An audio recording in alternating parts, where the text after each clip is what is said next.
Hi friends, నేను ఈరోజు మట్ట గుడిసెల పులుసు చేస్తున్నానండి. పచ్చాపలో ఫస్ట్ గ్యాస్ స్టవ్ వెలిగించుకొని బాండి వేడి చేసుకున్నాను.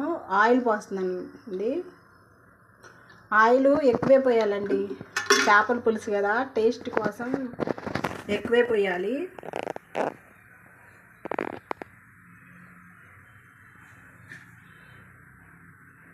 నూనె వేడయిందండి. ఇందాకే వేడి పెట్టాను.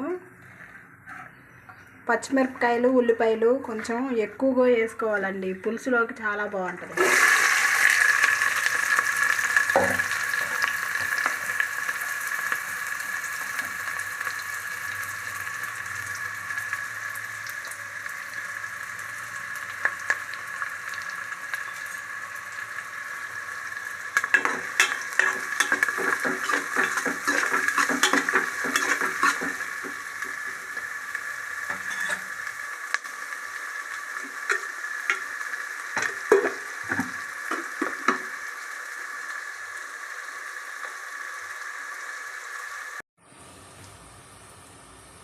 ఉల్లిపాయలు, పచ్చిమిరపకాయలు వేగిపోయినాయండి.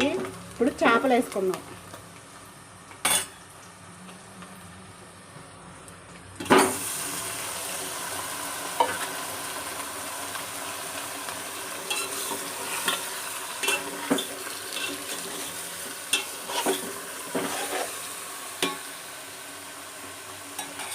చేపలు వేసుకున్న తర్వాత ఉప్పు వేసుకున్నామండి. ఉప్పు ఎక్కువే పట్టిద్దండి. మేము ఎక్కువే తింటాము. మీరు ఎలా వేసుకుంటారో మీకు తగినట్లుగా వేసుకోండి. మేమైతే ఉప్పు కారం ఎక్కువేనండి. గుంటూరు వాళ్ళం కదా. పసుపు వేద్దాము.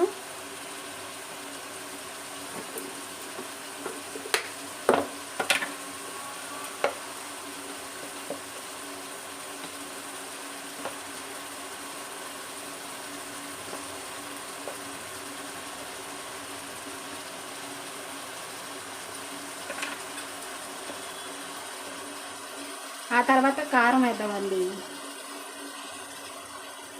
కారం కూడా ఎక్కువే పట్టిద్దండి. పచ్చాపల కూర కదా.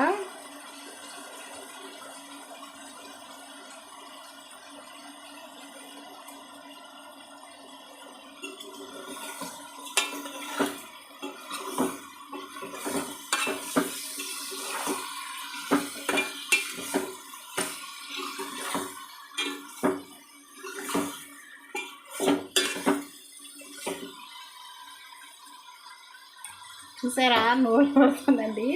నేనైతే తిన్నాండి. మా ఇంట్లో వాళ్ళందరూ తింటారు.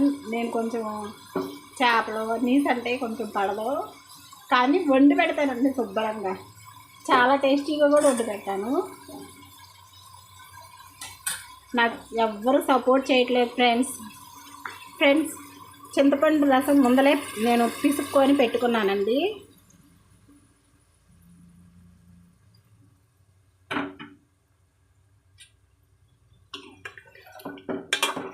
తర్వాత కొంతమంది ఏమో నూనెలోనే వేసుకుంటారండి అల్లం చిన్నులపాయ పేస్టు. నేనైతే గరం మసాలా ఏమేను, అల్లం చిన్నులపాయ పేస్టే వేస్తాను. కొత్తిమీర, కరివేపాకు అవి వేస్తాను.